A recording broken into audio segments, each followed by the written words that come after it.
ጤና ይስጥልኝ ክቡራትና ክቡራን የዩቲዩብ ቻናል ቤተሰቦች፣ ሰበር መረጃዎች መውጣታቸውን ቀጥለዋል። አስቸኳይ ፈጣን ሰበር መረጃዎች ዩቲዩብ ላይ ሲጫኑ ቀድሞ ለእናንተ መልእክት እንዲደርሳችሁ እና ዜናዎችን በፍጥነት እንድትከታተሉ የዩቲዩብ ቻናሌን ሰብስክራይብ በማድረግ የደወል ምልክቷን መጫን አትዘንጉም። ወደ ሰበር መረጃዎች። የህዝብ ተወካዮች ምክር ቤት ትናንት መጋቢት 24 ቀን 2018 ዓ.ም ባካሄደው 13ኛ መደበኛ ስብሰባ የኢትዮጵያ ፌዴራላዊ ዲሞክራሲያዊ ሪፐብሊክ የወንጀል ሕግ ስነ ስርዓትና የማስረጃ ሕግ ረቂቅ አዋጅን አጽድቋል። በቀዳማዊ ኃይለ ሥላሴ ዘመን መንግስት ጸድቆ ላለፉት 64 ዓመታት በስራ ላይ የቆየው የወንጀል ሕግ ስርዓት የማስረጃ ሕግ ተከትሎበት ጸድቋል። የሕግና ፍትህ ጉዳዮች ቋሚ ኮሚቴ ሰብሳቢ ወይዘሮ ጸገነት መንግስቱ እንደገለጹት የተሻሻለው ሕግ የሚከተሉትን ወሳኝ ጉዳዮች ይዟል። የተጠርጣሪዎች፣ የተከሳሾች እንዲሁም ደግሞ በወንጀል ምክንያት የተጎዱ ሰዎችን መብት ለማክበርና ለማስከበር የሚያስችል ስርዓት ይዘረጋል። የተቀላጠፈ ፍትህ ስርዓት እንዲኖር ልዩ ወንጀል ምርመራ ዘዴዎች፣ የዲጂታል ማስረጃ አጠቃቀምን ያካትታል። በወንጀል ለተጎዱ ሰዎች እንዲሁም በማረሚያ ቤት ቆይተው በነፃ ለሚሰናበቱ ዜጎች የካሳ ክፍያ የሚፈጸምበትን አግባብ በግልጽ አስቀምጧል። ህጻናት፣ ሴቶችና አካል ጉዳተኞች በፍትህ ስርዓት ውስጥ ያላቸውን መብት የሚያረጋግጡ ድንጋጌዎችን ይዘዋል። ከፍተኛ ክርክር ያስነሳው አንቀጽ 8(3) ምንድን ነው? አንድ ክልል በሌላ ግዛት ላይ የዳኝነት ስልጣን ሊኖረው አይገባም። የምክር ቤት አባላት ኦሮሚያ ክልል ፍትህ ቢሮ ይዳኛል ነው። በከተማው በሚገኙ መስሪያ ቤቶች ቅጥር የሚፈጸም ወንጀል ነው። ይህም ህገ መንግስታዊ መብቱ ነው። ቋሚ ኮሚቴው አዋጁ በአብላጫ ድምጽ ቢጸድቅም በተለይ ረቂቅ ላይ የሰፈረው አንቀጽ 5 ንዑስ አንቀጽ 3 የምክር ቤቱ አባላትን ለሁለት ከፍሎ አሟግቷል። ይህም አንቀጽ በአዲስ አበባ ከተማ አስተዳደር ውስጥ በኦሮሚያ ብሔራዊ ክልላዊ መንግስት ተቋማት ሰነዶች፣ በጀትና መሰል የክልሉ ጥቅሞች ላይ በተቋማት ውስጥ የሚፈጸሙ ወንጀሎች ላይ በክልሉ የስራ ኃላፊዎች፣ ሰራተኞች በአዲስ አበባ ከተማ አስተዳደር ውስጥ ከስራ ኃላፊነታቸው ጋር በተያያዘ በሚፈጸሙ ወንጀሎች ላይ የክልሉ ፍርድ ቤቶች የዳኝነት ስልጣን ይኖራቸዋል የሚል ነው። የምክር ቤቱ አባላት ደሳለኝ ጫኔ እና አበባው ደሳለው አንቀጹ ከተማው ስራ ራስን የማስተዳደር መብት ህግ የበላይነትን ይጋፋል በሚል እንዲወጣ ተጠይቀዋል። አንድ ክልል በሌላ ግዛት ላይ የዳኝነት ስልጣን ሊኖረው አይገባም የሚል መከራከርም አቅርበዋል። በሌላ በኩል አለሙ ጎንፎ ህገ መንግስታዊ የልዩ ጥቅም መብት መሰረት በማድረግ አንቀጹ መካተቱ አግባብ መሆኑን ገልጸዋል። የክልሉ ተቋማት ሰራተኞች በአዲስ አበባ ውስጥ በመኖራቸው ዳኝነት ስልጣን አስፈላጊ መሆኑን ጠቁመዋል። ቋሚ ኮሚቴው ኦሮሚያ ክልል ፍትህ ቢሮ ይዳኝ ያልነው በከተማ በሚገኘው የኦሮሚያ ክልል መስሪያ ቤቶች ቅጥር ግቢ የሚፈጸም ወንጀል ነው፣ ይህም ህገ መንግስታዊ መብት ነው ሲል ምላሽ ሰጥቷል። ምክር ቤቱ ሰፊ የሆነ ክርክር ካደረገ በኋላ አዲሱን የወንጀል ህግ ስነ ስርዓት እና የማስረጃ ህግ በአዋጅ ቁጥር 1410/2018 አድርጎ በአብላጫ ድምፅ አጽድቋል። ይህ መረጃ ከተወካዮች ምክር ቤት ገጽ ከሪፖርተርና አዲስ ማለዳ ጋዜጣ የተወሰደ ነው። ኢራን ወሳኙን የቀይ ባህር መርከብ መስመር እንደምትዘጋ መዛቷን ተከትሎ በዓለም አቀፍ ንግድ ላይ ተጨማሪ መስተጓጎል ሊያስከትል የሚል ስጋት ተፈጥሯል። ኢራን የሆርሙዞች ወሽመጥን ዘግታለች። ይህም ነዳጅ ከፋርስ ባህረ ሰላጤው እንዳይወጣ አድርጓል። አሁን ደግሞ አይኗን በኤደን ባህረ ሰላጤና በቀይ ባህር መካከል በሚገኘው በባብ ኤል መንደብ ወሽመጥ ላይ በመጣል የአካባቢውን የንግድ እንቅስቃሴ ለማደናቀፍ እየሰራች ነው። ኢራን የአሜሪካ ወታደሮች በግዛቷ ላይ ከተሰማሩ ጦርነቱን ወደ ሌሎች ግንባሮች ማስፋት እንደምትችል ተናግራለች። የባብ ኤል መንደብ ወሽመጥ ከዓለም ስትራቴጂካዊ የባህር ወሽመጦች አንዱ እንደሆነ ይቆጠራል። ኢራን በወሽመጡ ላይ ስጋት መደቀኗን ፍላጎቱም ሆነ ችሎታ አላት ሲሉ ከእስላማዊ ቤታዊ ዘብ ጋር ግንኙነት ያላቸው ወታደራዊ መኮንን መናገራቸው ታስሚን የዜና ወኪል ዘግቧል። አሜሪካ ዋና ነዳጅ ተርሚናል የሆነውን የሃርክ ደሴትን ካጠቃች ኢራን የባህር ወሽመጡን እንደምትዘጋ አስፈራርታለች። የአሜሪካው ፕሬዚዳንት ዶናልድ ትራምፕ የኢራን ነዳጅ መውሰድ እንደሚፈልጉና ደሴቲቱን ለመያዝ እያሰቡ እንደሆነ ተናግረዋል። ባብ ኤል መንደብ ለምን አስፈላጊ ሆነ? የባብ ኤል መንደብ ወሽመጥ በቀይ ባህርና በአረቢያ ባህር፣ በየመን፣ በአፍሪካ ቀንድ፣ በጅቡቲና በኤርትራ መካከል የሚገኝ ከህንድ ውቅያኖስና ከኤደን ባህረ ሰላጤ የሚመጣው መርከቦች ወደ ስዊዝ ቦይ ለመድረስ በወሽመጡ በኩል ማለፍ ይጠበቅባቸዋል።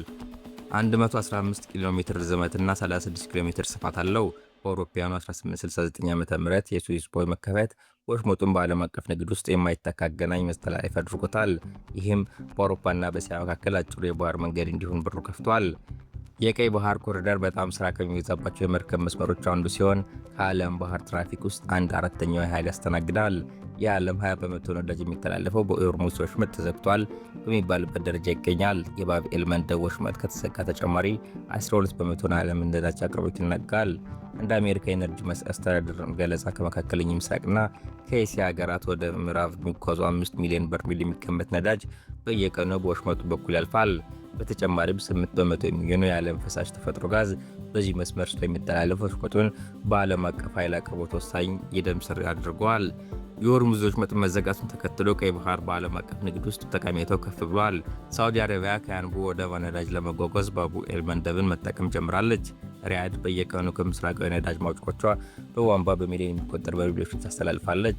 ከድፍድፍ ነዳጅ ከጋዝ በተጨማሪ የባብ ኤል መንደብ ወሽመጥ በምስራቅና በምዕራብ መካከል ያለው ዋና የንግድ መስመር ሲሆን በየቀኑ በድርዘን የሚቆጠሩ የጭነት መርከቦች በዚህ መስመር በኩል ያልፋሉ። መስመሩ ከተዘጋ በ2021 የፓናማ ጭነት መርከብ ኤቨር ጊቪን የስዊዝ ቦይን በመዝጋት የፈጠረችውን አይነት ተጽዕኖ በዓለም ነዳጅና የምርቶች እንቅስቃሴ ላይ ከፍተኛ ጫና ይፈጥራል።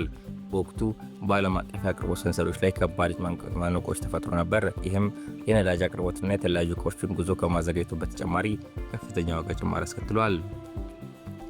የሁቲዎች ምናም በባብ ኤል መንደብ ወሽመጥ ላይ የሚሰነዘረው ማንኛውም ጥቃት በኢራን በሚደገፉና መቀመጫውን በየመን ባደረገው በሁቲ በኩል ሊሆን ይችላል።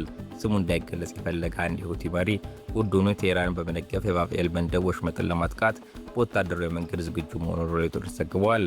አሜሪካና እስራኤል ኢራን ላይ ጦርነት ከከፈቱ ከአንድ ወር በኋላ ለመጀመሪያ ጊዜ ሁቲዎች ከቀናት በፊት እስራኤል ላይ ጥቃት ሰንዝረዋል። እስራኤል ከየመን የተሰነዘሩባት 2 ሚሳኤሎች እንዳከሸፈች ተናግራለች። ቡድኑ የየመን የቀይ ባህር ዳርቻዎች የሚቆጣጠር ሲሆን በጋዛ ጦርነቱ ወቅት የባብ ኤል መንደብ ወሽመጥን ኢላማ አድርጎ ነበር። ሁቲዎች ከ100 በላይ የንግድ መርከቦች በሚሳኤልና በድሮን አጥቅተው 2 መርከቦችን ያሰመጡ ሲሆን 4 መርከቦች ገድለዋል። ቡድኑ ህዳር 2023 በቀይ ባህር ላይ ሲንቀሳቀስ የነበር በጃፓን የተመዘገበ የዩናይትድ ኪንግደም የጭነት መርከብን ለመጥለፍ ሄሊኮፕተር ተጠቅመዋል። ሁቲዎች ከእስራኤል ጋር ግንኙነት ያላቸው መርከቦች ብቻ ኢላማ እንደሚደረጉ ቢናገሩም ጥቃቶቹ ያለ ልዩነት እንደሚደረጉ በሰፊው ተገልጿል። ይህም በርካታ የዓለማችን ትልልቅ የመርከብና የነዳጅ ኩባንያዎች አካባቢ መጠቀም እንዲያቆሙ አስገድዷቸዋል። ሁቲዎች እጅ እንዲሰጡ አሜሪካ ስትገልጽ፣ ሁቲዎች በበኩላቸው አሜሪካ መክፈግፈጓን በወቅቱ ገልጾ ነበር። ተንታኞች ጥቃቱን በድጋሚ ሊጀምሩ እንደሚችሉ ስጋት አላቸው። ጦርነቱ ከቀጠለው ሁቲዎች ይቀላቀላሉ ተብሎ ሁልጊዜ የሚጠበቅ ጉዳይ ነው ስትል የቢቢሲ ዘጋቢ ሊስቱ ገልጻለች። አክላም ሰሜን ምዕራብ የመን የሚቆጣጠሩት ሁቲዎች ቀይ ባህርን ከዓለም አቀፍ የንግድ መስመሮች ጋር የሚያገናኘውን የባብ ኤል መንደብ ወሽመጥን የማስተዋወል ትልቅ መሳሪያዎችን እስካሁን አልተጠቀሙም ትላክላለች። የአሜሪካ ትራንስፖርት መምሪያ የባህር አስተዳደር በቅርቡ ባወጣው መግለጫ ምንም እንኳ የሁቲ አሸባሪ ቡድን በጥቅምት ወር በእስራኤልና በጋዛ መካከል የተኩስ አቁም ስምምነት ከተደረገ ወደ የንግድ መርከቦችን ባያጠቃም በአካባቢ የሚተላለፉ የንግድ መርከቦች ጨምሮ የአሜሪካ ንብረቶች አሁንም አደጋ ላይ መሆናቸው ይቀጥላል ብለዋል። ጫና ውስጥ የወደቀው ዓለም አቀፍ ንግድ ባብ ኤል መንደብ በአረበኛ የእንባ በር ወይም የሐዘን በር እንደማለት ነው። በአካባቢ የሚከሰቱትን ከጠንካራ ወጀብና ሊተነበይ ከማይቻል ነፋስ እስከ ባህር ላይ ወንበዴዎች እንዲሁም ግጭትን የመሳሰሉ አደጋዎች ለተመለከተ ስሙ አካባቢውን ገልጿል።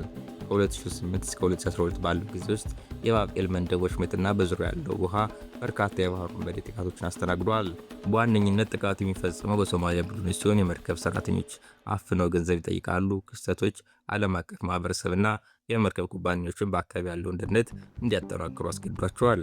የባህር መስመሩ መዘጋት በሆርሙዝ ወሽመጥ ምክንያት የተዳከመውን የዓለም ነዳጅና የጋዝ አቅርቦት የበለጠ በማወሳሰብ የዋጋ ንረቱን ያባብሰዋል። በባህረ ሰላጤ የተፈጠረው የመርከብ ጉዞ መስተጓጎል የብሬንት ድፍድፍ ነዳጅ ዋጋ ከጦርነት በፊት ከነበረበት $70 ወደ $115 በላይ እንዲደርስ አድርጎታል።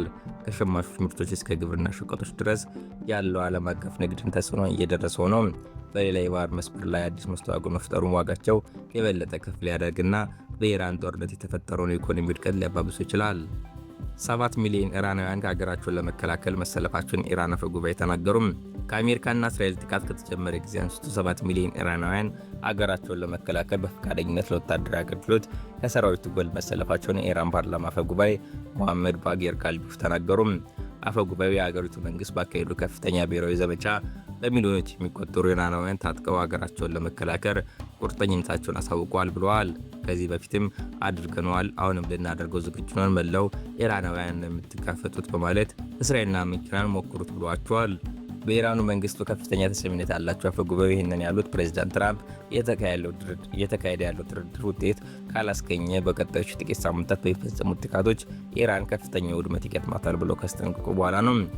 አሁን በሚሊዮኖች የሚቆጠሩ ኢራናውያን ጠመንጃ በማንሳት ጠላትን ሊፋለም እንደተዘጋጀ የገለጹት አፈ ጉባኤው መሐመድ ባጌር ጋሊባፍ በኢራን መንግስት ውስጥ ለመነጋገር የሚሆኑ ሰው ነው ቀጣዩ የሀገሪቱ መሪ ይሆናሉ ያለች አሜሪካ በተደጋጋሚ የሚጠቀሳቸው ባለስልጣን ናቸው። በተጨማሪም ኢራን ጦር አዛዥ ሜጀር ጀነራል አሚር ሀቲም የሀገሪቱ ሰራዊት የሚሰነዘር ጠላት ጥቃትን ለመከላከልና አስፈላጊውን እርምጃ ለመውሰድ ዝግጁ እንዲሆን አዝዘዋል። ይህ በእንዲህ እንዳለ በኢራን ላይ የሚፈጸመው ጥቃት በዛሬው ዕለት የሚቀጠለ ሲሆን ከቴህራን በስተምዕራብ የምትገኘው ካራጅ ከተማ ክፉኛ መመታቷንና በከተማ የሚገኙ ቁልፍ ድልድይ ኢላማ መደረጉን ምንጮች ለቢቢሲ የፋርስ ዜና ወኪል ተናግረዋል። በተመሳሳይ ሳውዲ አረቢያና የተባበሩት አረብ ኤሚሬትስ ኢራን ሚሳኤሎችና ድሮኖችን ወደ ግዛቶቻቸው ማስወንጨፋቸው መቀጠላቸው አስታውቀዋል።